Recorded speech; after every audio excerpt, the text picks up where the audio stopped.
Thought I'd try this meager attempt at comedy again.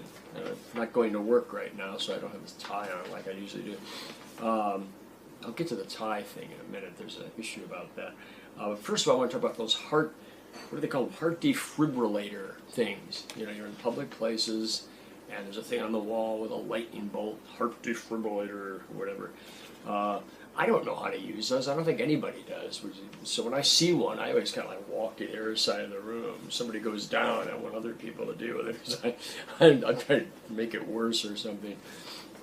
What are they? You know, but it says heart defibrillator. It implies that are there such thing as heart fibrillators? I mean, it'd be a good idea, you know, if you wanted to like give a person a heart attack. You know, sometimes you're waiting in line for tickets, somebody cuts in front of you, you say, buddy, you know, you get the heart defibrillator and take care of the guy right there. Also occurred to me you could have like other medical things at your disposal, like do-it-yourself tumor extraction devices. You know, a guy walks by, looks like he kind of a headache or something. Buddy, I can help you with that. Get out the kit, comes with a little drill or something to remove the tumor. Anyway, that's not so funny, I guess. But moving right along, I hate to obsess on this little green man thing that I've talked about before, but I think it's funny. You know, over exit signs and things, you see the little green man is poised and ready to go. And it occurred to me, I think it'd be funny, instead of just having this typical banal stencil of him exiting a door, you could have him like sitting at a table with some elaborate device with wheels and tendrils coming off of it, and he's like moving these levers and things like that, and totally confuse people completely. Like, you know, so like, you know, if somebody comes through a door, you know, you go, hey you know, can't you read?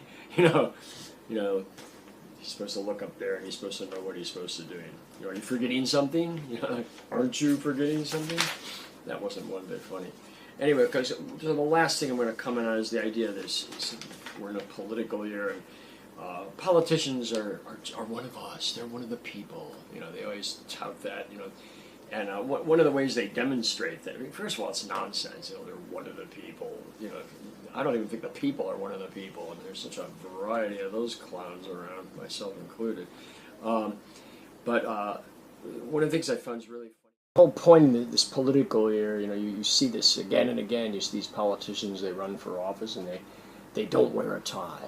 They wave, you know, and they're in front of a crowd, or they go into some little pizza restaurant and talk to some people, and they order a slice of pizza, and they're there with no tie. 12 network cameras surrounding them, but they're still one of the people because they don't have a tie.